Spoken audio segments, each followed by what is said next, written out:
The biting November wind, a harbinger of the city's unforgiving winter, whipped around the skyscrapers, funneling down into the streets with a mournful howl. It was the kind of cold that seeped into your bones, the kind that made Arthur clutch, the threadbare blanket tighter around his shoulders, the thin fabric offering little more than a psychological barrier against the chill. He sat huddled in the recessed doorway of a closed bakery, the faint phantom scent of yeast and sugar, a cruel taunt to his perpetually empty stomach. From this vantage point, he watched the world hurry by, a river of preoccupied faces, each a story, electronica, cloud, briefcase, outline in its own right, none intersecting with his. It was in this relentless flow of humanity, in the heart of Vailly, a bustling downtown park, that the small sound first pricked his ears. It wasn't the usual city cacophony, the blare of horns, the distant wail of sirens, the murmur of 1,000 conversations. This was a sound far more fragile, almost lost, in the urban symphony, the unmistakable, hiccuping sobs of a child. Everyone else seemed oblivious. Businessmen with furrowed brows strode past, eyes glued to their phones. Shoppers laden with glossy bags navigated the paved pathways, their laughter bright and brittle against the gray afternoon. Nannies pushed strollers, their attention divided, between their charges and their own hushed phone calls. But Arthur, whose world had shrunk to the granular details of survival, whose senses were often heightened by hunger and solitude, heard it clearly. He pushed himself up, his joints protesting, with a series of creaks and groans. The blanket, his most prized possession after the worn photograph in his pocket, was carefully folded and tucked into the grimy backpack that served as his pillow and wardrobe. He shuffled towards the sound, his gait slow, his worn-out sneakers whispering against the concrete. There, beside a large ornate fountain whose cherubic statues had long been silenced for the season, sat a little girl. She couldn't have been more than 5 or 6, a bright pink beanie askew on her head, revealing tufts of golden hair. Her tiny shoulders shook with each sob, her face buried in her mittened hands. A bright red ball lay a few feet away, forgotten. She was a small island of misery in a sea of indifference. Arthur hesitated. He was acutely aware of his appearance. The matted gray beard, the stained overcoat that had seen far better decades, the general air of destitution that clung to him like a second skin. People usually recoiled, or worse, looked straight through him. A child, especially one so obviously well cared for, might be frightened. Her parents were probably nearby, perhaps momentarily distracted. But the sound of her crying, so raw and desolate, tugged at something deep within him, something he thought had withered away long ago. It reminded him of another cry, another child, another lifetime. He took a tentative step closer. "Hello there, little one," he said, his voice raspy. From disuse in the cold, the girl's head snapped up. Her eyes, the blue of a summer sky, were wide and swimming with tears. A fresh wave of sobs racked her small frame when she saw him. He could see the flicker of apprehension, the instinct to shrink away. "Easy now," Arthur said softly, keeping his distance, sinking slowly onto the cold stone bench nearby, a gesture he hoped appeared non-threatening. "I'm not going to hurt you. Just wondering why such a pretty little lady is crying all by herself." She sniffled, wiping her nose with the back of her mitten. I lost Mr. Snuggles," she wailed, a fresh torrent of tears erupting. "Mr. Snuggles?" Arthur prompted gently. "He's my bear," she cried, pointing a wobbly finger towards the bustling sidewalk beyond the park's wrought iron fence. "He fell out of Mommy's bag, and she didn't see, and now he's gone forever." Arthur's gaze followed her finger. The street was a blur of motion. A lost teddy bear in that chaos. The chances of finding it were slim to none. He understood the magnitude of this childhood tragedy. Mr. Snuggles wasn't just a toy. He was a confidant, a protector, a piece of her heart. He looked at the girl, her face a mask of despair. He knew what it was to lose something precious, something irreplaceable. His own losses were on a different scale, adult-sized and crushing, but the pain, he suspected, felt just as vast to this small child. His hand instinctively went to his pocket, his fingers closing around the single crumpled dollar bill nestled there. It was his entire fortune. He'd been saving it for a hot cup of coffee, a small, fleeting warmth he'd been looking forward to all day. Or maybe, if he could stretch it, a day-old roll from the bakery he was currently hosting. It wasn't much, but it was everything. He looked at the crying child, then at the dollar in his hand. The coffee could wait. The hunger pangs, he was used to them, but the sight of her distress, so pure and profound, was something he couldn't ignore. "Well now," Arthur said, trying to inject a note of cheerfulness into his voice. "Mr. Snuggles might be on a little adventure. But you know what cheers me up when I lose something?" She looked at him, a glimmer of curiosity peeking through her tears. "What?" He held out the dollar bill. "A treat," he said. "Maybe a nice warm hot chocolate? Or a cookie. I bet there's a shop nearby that sells the best ones." The little girl stared at the money, then back at his face, her brow furrowed. "But that's your money," she said, her voice small. Arthur managed to smile, though it felt rusty. "It is, and I want you to have it. Go on, take it. Buy yourself the biggest, most chocolatey cookie you can find. Maybe Mr. Snuggles will find his way back while you're enjoying it." He knew it was a long shot, a platitude, but he hoped it offered a sliver of comfort. She hesitated, then slowly reached out her mittened hand and took the bill. Her fingers were so small, the dollar looked enormous, clutched in her grasp. You," she whispered, her tears slowing. You're very kind." "Everyone needs a little kindness now and then," Arthur said, his gaze soft.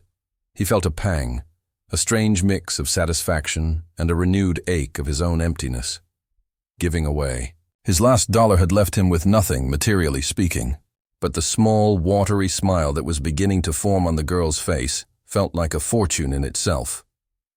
Just then, a frantic voice cut through the air. "Lily! Lily! Where are you?"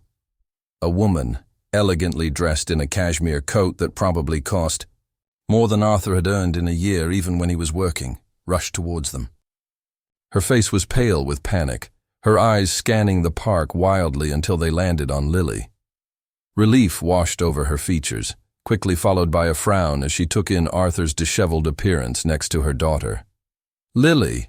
Oh, thank goodness. I told you to stay right by the bench." The woman hurried over, scooping Lily into a tight hug. She cast a wary, suspicious glance at Arthur. "What's going on here? Are you all right, sweetie?" Lily, still clutching the dollar, looked from her mother to Arthur. "Mommy, this man is very nice.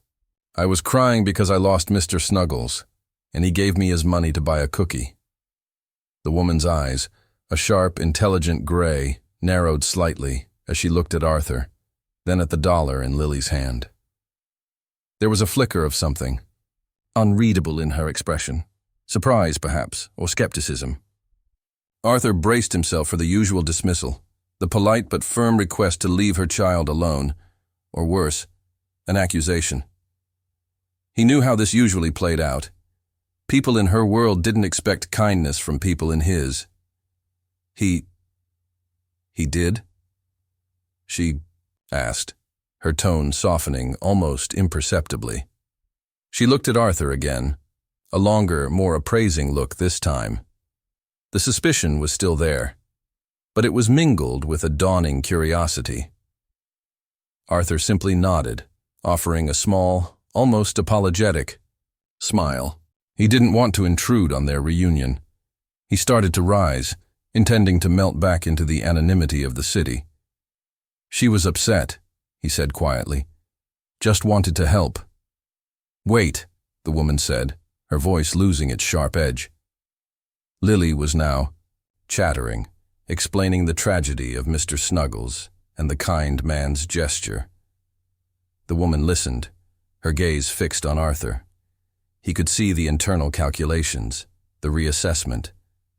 The park, which moments before had been a backdrop to a child's sorrow, now felt charged with a different kind of tension. Arthur had given away his last dollar, an act of simple, unthinking kindness. He expected nothing in return. He never did. That wasn't how his life worked anymore. But as he met the gaze of this wealthy, worried mother, a tiny, almost forgotten ember of hope flickered within him. Not for himself, not really, but for the possibility that maybe, just maybe, a single act of kindness could still mean something in a world that often felt too cold, too indifferent.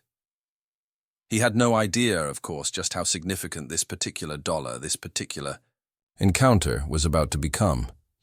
He just knew he'd done what felt right, and for a man who felt he'd done so much wrong in his life, that small certainty was a warmth all its own, more potent than any cup of coffee. The wind picked up again, swirling fallen leaves around their feet. The woman, whose name Arthur didn't yet know was Isabella, continued to look at him, a complex tapestry of emotions playing across her face. The city hummed around them, oblivious to the small, quiet drama unfolding by the fountain. A drama set in motion by a lost teddy bear, a crying child, and a homeless man's last dollar. Isabella watched the man, Arthur, as he began to shuffle away. Lily's words, "He's very kind, Mommy," echoed in her ears, contrasting sharply with the man's ragged appearance. She was a woman accustomed to making quick judgments, a necessity in her world of high-stakes business and carefully curated social circles. Her initial reaction had been one of alarm, seeing her precious daughter conversing with a homeless individual. But Lily's innocent sincerity and the crumpled dollar bill her daughter now held reverently gave her pause. "Please wait," Isabella called out, her voice firmer this time, less laced with suspicion, and more with a genuine desire to understand. Arthur stopped, turning slowly, his expression unreadable, but for a hint of weariness in his eyes. "You gave my daughter your money?" Isabella asked, stepping closer, Lily still clinging to her hand. "She said it was your last dollar?" Arthur's gaze dropped to the pavement for a moment before meeting hers. A faint flush rose on his weathered cheeks. "She was very upset about her bear, ma'am. Seemed like a fair trade for a smile." He offered a small, self-deprecating shrug.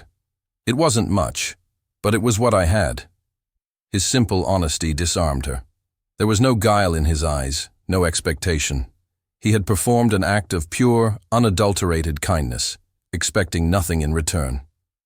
In her world, such altruism was a rare commodity, often a carefully constructed facade.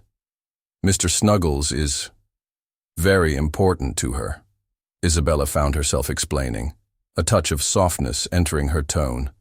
"We were at the toy store, a special treat, and then walking through the park, I must have been distracted." She looked down at Lily, her heart aching at the thought of her daughter's earlier distress. Lily, sensing the shift in her mother's demeanor, piped up. "He said Mr. Snuggles might be on an adventure, Mommy, and that a cookie would make me feel better." Isabella managed a smile for her daughter, then looked back at Arthur. "That was incredibly generous of you, especially if it was all you had." She fumbled in her expensive leather handbag, her fingers searching for her wallet. This was the usual transaction, the balm for an uneasy conscience. Offer money, smooth over the awkwardness of confronting such stark poverty. But as she pulled out a crisp $50 bill, something stopped her.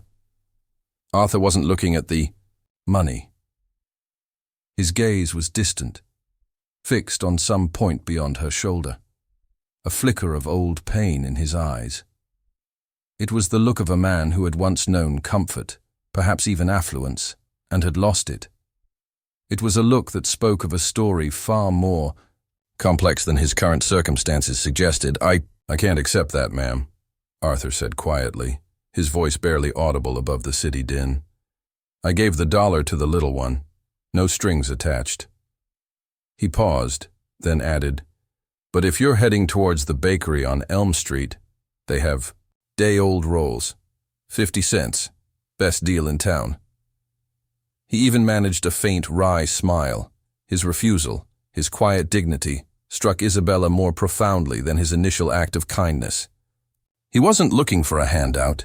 He wasn't trying to leverage his good deed. He was simply a kind man.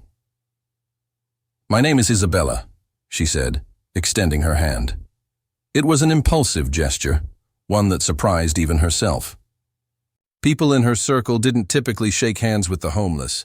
Arthur looked at her outstretched hand, then at his own, calloused and grimy. He hesitated for a fraction of a second before gently taking hers.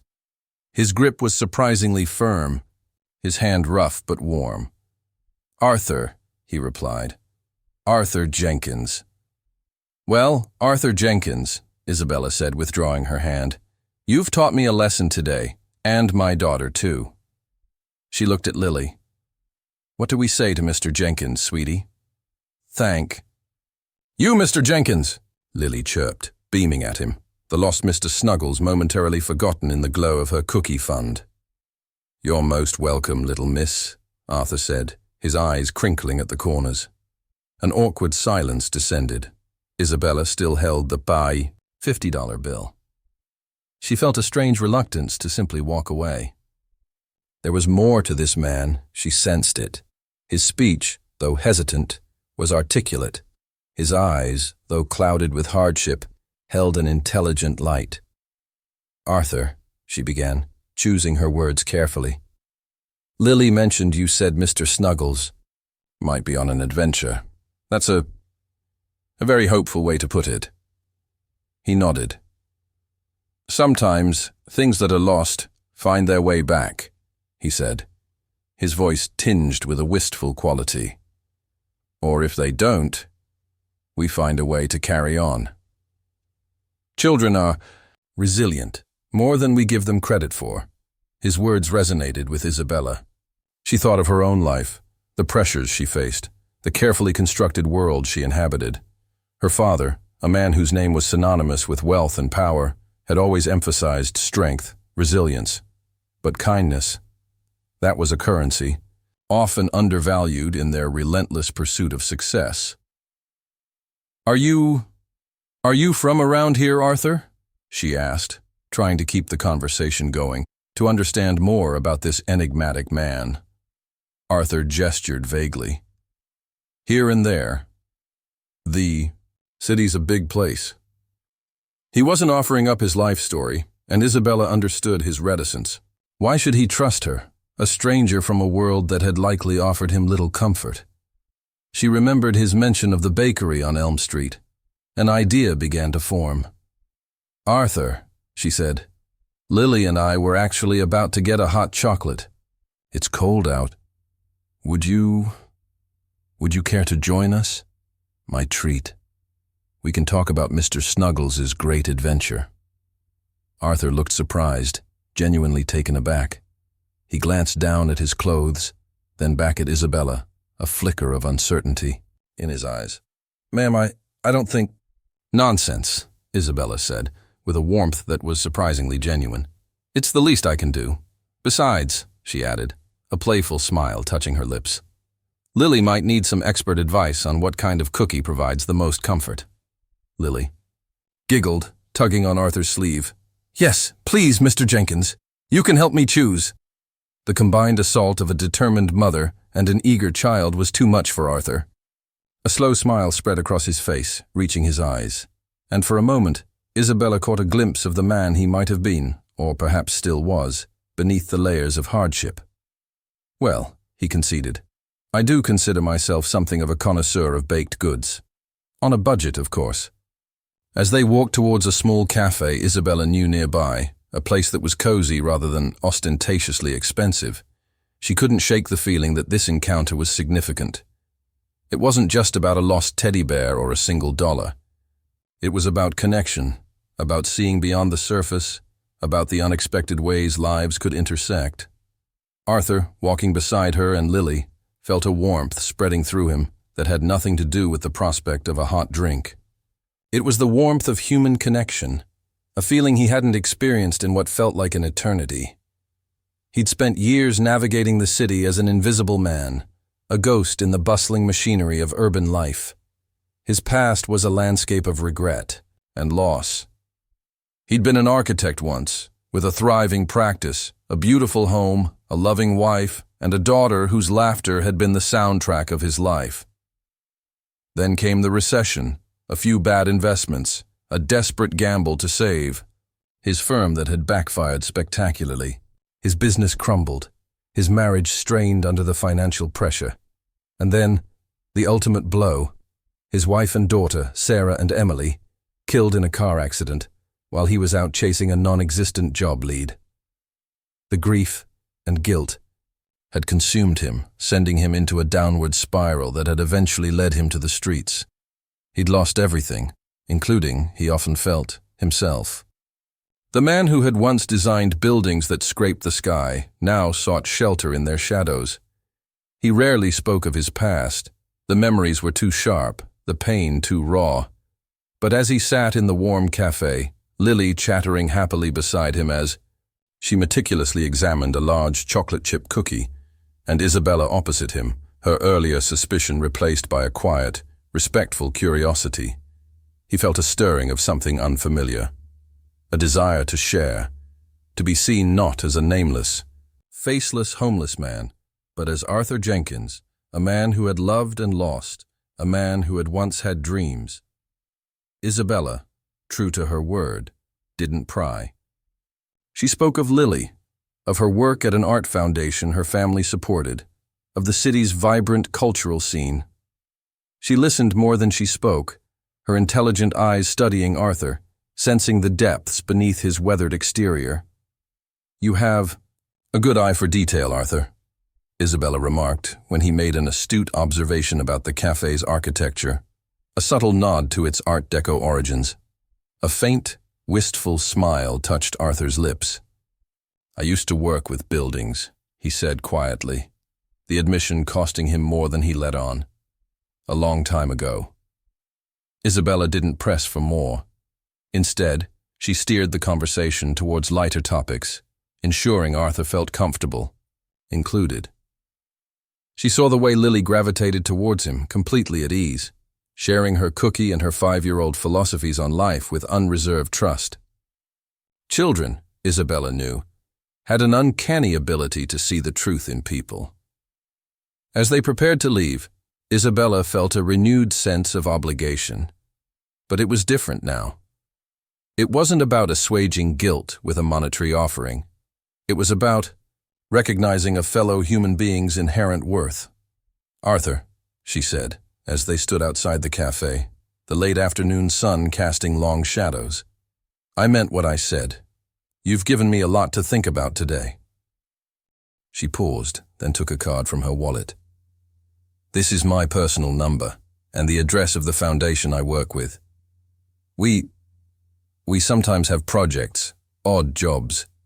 Nothing glamorous, but—" She trailed off, unsure how to phrase her offer without sounding patronizing. Arthur took the card, his calloused fingers tracing the embossed lettering. "Isabella Vance," he read quietly. The name Vance was familiar, very familiar. Richard Vance, her father, was a titan of industry, a philanthropist whose name adorned hospital wings and university buildings. He was one of the wealthiest, most influential men in the country. This wasn't just a well-off woman. This was the daughter of a billionaire. He looked up at Isabella, a new understanding dawning in his eyes. She wasn't just offering an odd job. She was perhaps offering a lifeline, a connection to a world he thought he'd lost forever. The sheer unlikelihood of it all, his last dollar, a crying child, a chance encounter leading him to the doorstep of such immense wealth and influence, was staggering. "Thank you, Isabella," he said, his voice thick with an emotion he couldn't quite name. It was a potent cocktail of shock, gratitude, and a terrifying, exhilarating flicker of hope. I don't know what to say." "Say you'll think about it," Isabella replied gently. no pressure, but the offer is there. She smiled at Lily, who waved enthusiastically at Arthur. Come on, sweet pea. We need to go home and organize a search party for Mr. Snuggles. As Arthur watched them walk away, Isabella turning once to give him a small, encouraging wave, he clutched the card in his hand. The city, which had so often felt like a cold, indifferent adversary, suddenly seemed filled with a strange, almost magical potential. He was still homeless, still hungry, still haunted by his past. But for the first time in years, Arthur Jenkins felt a sliver of light pierce through the oppressive darkness.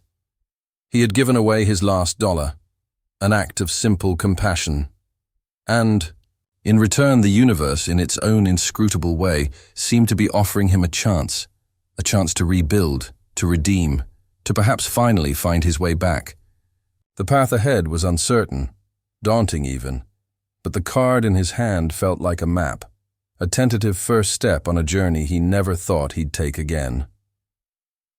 In the days that followed, Arthur Jenkins replayed the encounter in his mind countless times. The warmth of the cafe, Lily's infectious giggle, Isabella Vance's unexpectedly kind eyes, and the crisp business card that now resided in the inner pocket of his coat, nestled beside the faded photograph of his wife and daughter. It felt like a dream, a surreal interlude in the harsh reality of his existence. He was still on the streets. The nights were still cold, and the gnawing hunger was a constant companion. Yet something had shifted within him. The heavy cloak of despair he'd worn for so long felt a fraction lighter. He looked at Isabella's card often. Isabella Vance, Director, the Vance Foundation. The Vance Foundation. Its philanthropic endeavors were legendary, its reach extensive. The thought of contacting her, of stepping into that world, was both terrifying and tantalizing. What could he, a broken man who had lost everything, possibly offer? The old shame, the ingrained sense of failure, whispered insidious doubts in his ear, but then he would remember Lily's trusting gaze, Isabella's genuine offer. It wasn't charity she had proposed, not in the way he'd grown accustomed to, the pitying glances, the coins dropped into a cup. It was an opportunity, however vague. Odd jobs, she'd said. He was good with his hands, always had been. Before he'd become an architect, designing grand structures, he'd learned carpentry from his father, the quiet satisfaction of shaping wood, of building something tangible and real. Perhaps there was something he could do. After a week of internal debate, a week of wrestling with his pride and his fear, Arthur made a decision. He found a public library, a haven of warmth and quiet, and using one of their computers, he looked up the Vance Foundation. Its headquarters were in an imposing glass and steel building downtown, a world away from the park benches and alleyways that had become his domain. He spent another 2 days psyching himself up. He washed as best he could in the cold water of a public restroom, combed his matted hair with his fingers, and tried to make his tattered clothes look as presentable as possible. He knew he still looked like a homeless man, but he hoped there was a spark of his former self visible, a hint of the dignity he was so desperately trying to reclaim. Finally, clutching Isabella's card, he stood before the towering edifice of the Vance Foundation. For a moment, his courage failed him. He was about to turn away, to retreat to the familiar anonymity of the streets, when he remembered Lily's smile, the feel of her small hand taking his last dollar. He had given her a moment of comfort. Perhaps it was time to allow himself the possibility of the same. Taking a deep breath, he walked through the revolving doors. The lobby was a cathedral of modern design, soaring ceilings, polished marble floors, abstract art adorning the walls. People in expensive suits moved with an air of quiet importance. Arthur felt acutely out of place, a smudge on a pristine canvas. A security guard, stern-faced and immaculate, eyed him with suspicion. "Can I help you, sir?" the guard asked, his tone polite but firm, clearly indicating that Arthur did not belong. Arthur's throat felt dry. I'm here to see Isabella Vance," he managed. his voice barely a whisper. She gave me her card. He fumbled for it, presenting it to the guard like a talisman. The guard examined the card, then looked at Arthur, then back at the card. His expression didn't change. Do you have an appointment? No, she just said to... One moment, please. The guard spoke into his mouthpiece, his voice low. Arthur could only catch snippets. Man here. Claims Miss Vance. Scruffy appearance. He braced himself for rejection, for the polite but firm escort out the door. Instead, after a few tense minutes, the guard looked up, a flicker of surprise in his eyes. Ms. Vance will see you. Please take the elevator to the 15th floor. Her assistant will meet you there. The elevator ride felt like an ascent to another realm. When the doors opened on the 15th floor, a young woman with a kind smile and a clipboard greeted him. Mr. Jenkins? I'm Maria, Ms. Vance's assistant. Please come this way. He was led through a series of elegantly appointed offices to a large corner suite with panoramic views of the city. And there, standing by the window, was Isabella. Vance. She turned, a warm smile gracing her lips when she saw him. She was dressed in a chic business suit, looking every bit the powerful executive, yet her smile was the same one he remembered from the park. Arthur, she said, extending her hand. I'm so glad you came. Ms. Vance, he said, shaking her hand, still feeling dazed by the opulence surrounding him. Thank you for seeing me. Please call me Isabella, and thank you for coming. I wasn't sure if you would. She gestured to a comfortable seating area. Please sit. Can I get you anything? Coffee? Water? Water would be nice, thank you, Arthur said, his voice still a little shaky. As Maria discreetly fetched the water, Isabella sat opposite him. Lily asks about you, you know, she said softly. She named her new teddy bear Arthur in your honor. Mr. Snuggles, alas, seems to have embarked on a permanent adventure. A genuine smile touched Arthur's lips. That's very sweet of her. She has a good heart, Isabella said. Like someone else I know. Her gaze was direct, kind. Arthur, when we met, I sensed there was more to your story, and your observation about the cafe's architecture. You said you used to work with buildings. Arthur nodded, taking a sip of the cool water. I was an architect, he admitted, the words feeling strange on his tongue after so long. A lifetime ago, it seems. What happened? Isabella asked gently, her tone devoid of judgment, only sincere interest. And so, Arthur found himself talking. Hesitantly at first, then with growing ease, he sketched the outlines of his past, his career, his family, the series of misfortunes that had led him to homelessness. He didn't dwell on the pity, nor did he make excuses. He simply told his story, the raw, unvarnished truth. Isabella listened patiently, her expression compassionate, her occasional questions insightful. When he finished, a heavy silence filled the room. Arthur felt exposed, vulnerable, but also strangely liberated. He had carried his burden alone for so long. Arthur, Isabella said finally, her voice filled with empathy, you've been through an unimaginable amount of loss. And yet, despite everything, you showed such kindness to my daughter, a stranger. That speaks volumes about your character, she leaned forward. The Vance Foundation does a lot of work with community housing projects, urban renewal. We're always looking for people with practical skills, with vision. You mentioned carpentry, and obviously, your architectural background is significant. Arthur's heart began to beat faster. We have a new initiative, Isabella continued, restoring a set of historic brownstones in the old quarter, turning them into affordable housing units with community spaces. It's a complex project, requiring a sensitive approach to preservation and modern functionality. We need someone with an eye for design, someone who understands structure, but also someone who understands the importance of home. She paused, her gaze meeting his. "I know this is sudden, Arthur, but I've been thinking about this since we met. Would you consider working with us? Perhaps initially as a consultant, to see how it feels. We can provide a stipend, a place for you to stay. It's not a handout, Arthur. It's a genuine offer for your expertise." Arthur was speechless. He looked at Isabella, at the sincerity in her eyes, at the breathtaking view of the city spread out before him, a city he had once helped shape, a city that had then rejected him, and now a city that seemed to be offering him a tentative hand back. Tears welled in his eyes, tears he didn't bother to hide. They weren't tears of sorrow this time, but of overwhelming gratitude, of a hope so profound it ached. "Isabella," he choked out, I don't know how to thank you." "Thank me by saying yes," she said softly.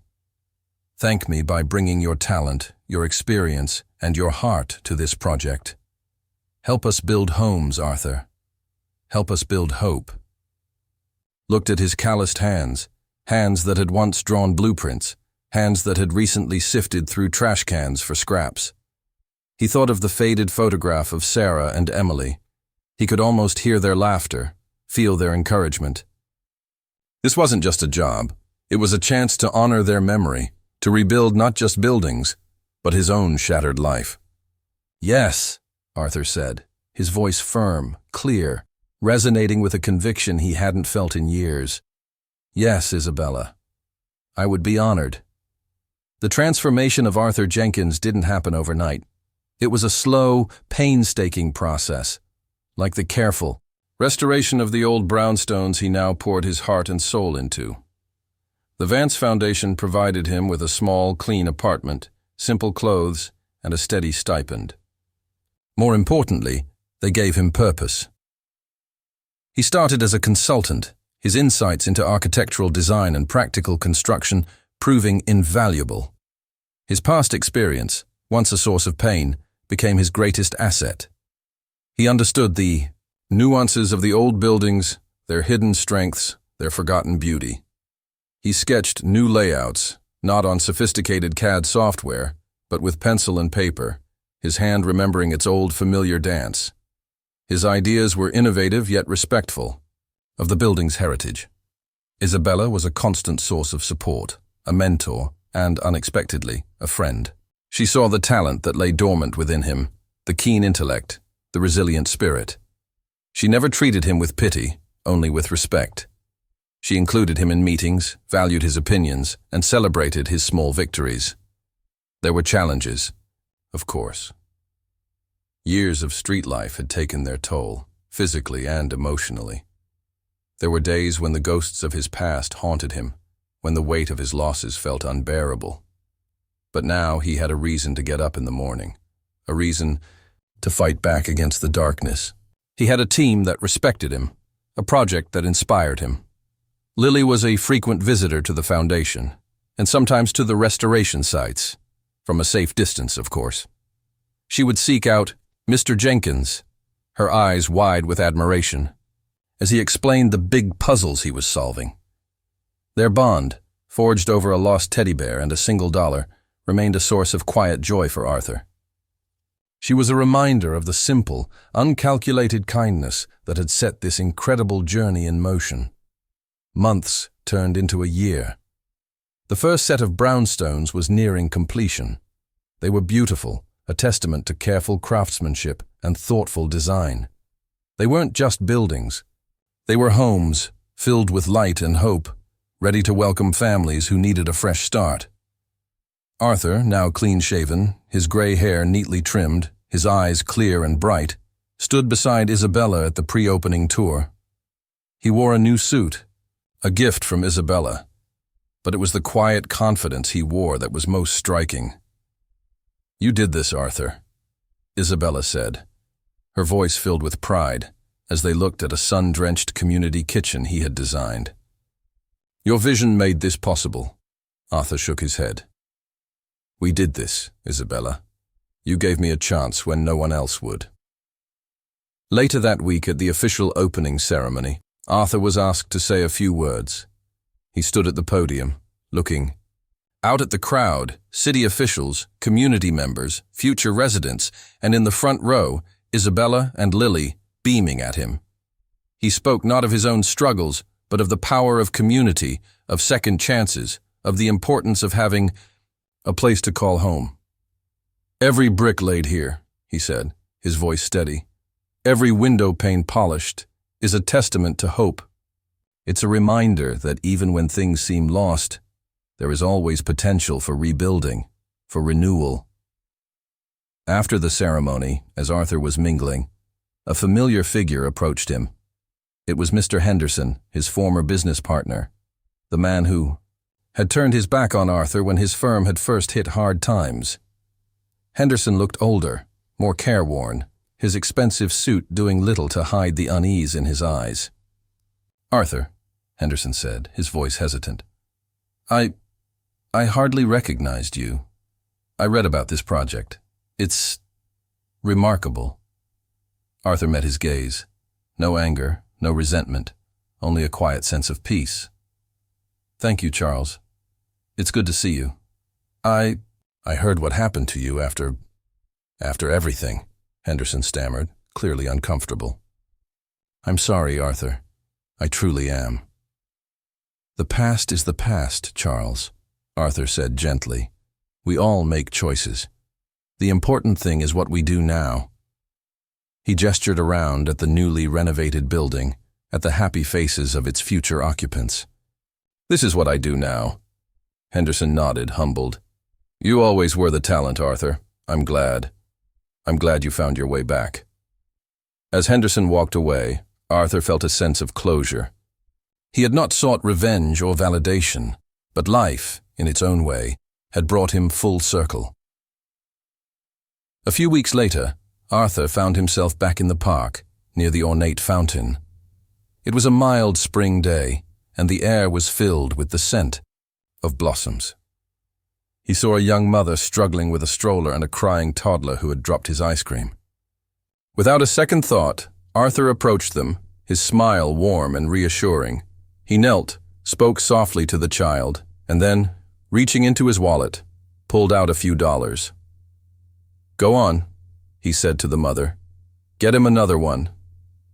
And maybe one for yourself, too." The mother, surprised and grateful, thanked him profusely. As Arthur watched the little boy's tears turn into a delighted smile, he felt a profound sense of contentment. He was no longer the man with only a single dollar to his name, but the core of his being, the kindness that had prompted that first selfless act, remained unchanged. It had only deepened, strengthened by his own journey of redemption. Isabella and Lily joined him on the bench a few minutes later, a planned meeting for their now regular Saturday coffee. Lily, a year older, chattered about school, while Isabella watched Arthur with a warm, affectionate smile. "Still saving the world, one ice cream at a time, Arthur?" she teased gently. Arthur chuckled. "Someone has to." He looked around at the park, at the vibrant tapestry of life unfolding around them. "You know," he said thoughtfully, "sometimes I think that dollar I gave Lily wasn't my last dollar at all. In a way, it was my first investment, in hope, in kindness." Isabella reached out and squeezed his hand. "It was the best investment anyone ever made, Arthur." He looked at her, his heart full. He had lost so much, but he had also gained immeasurably. He had found purpose, friendship, and a renewed sense of self. He had found his way home, not to a physical place, but to a state of grace. As the sun began to dip lower, painting the sky in hues of orange and pink, Arthur thought about the improbable, beautiful journey his life had taken. It had started with an act of pure, unthinking compassion, a tiny ripple in the vast ocean of the city. And that ripple had spread, touching lives, changing destinies, proving that even in the deepest despair, the seeds of hope can take root and blossom. Knew his story wasn't unique, not really. The world was full of people who had lost their way, people who yearned for a second chance. His only wish was that more people would be willing to offer that chance, to see beyond the surface, to recognize the inherent worth in every human being. Because sometimes, all it takes is one small act of kindness, one shared moment of humanity, to change a life forever. And that, Arthur Jenkins knew with every fiber of his being, was a truth more valuable than all the money in the world. His last dollar had bought him a new beginning, and in doing so, had shown him the immeasurable wealth of a compassionate heart.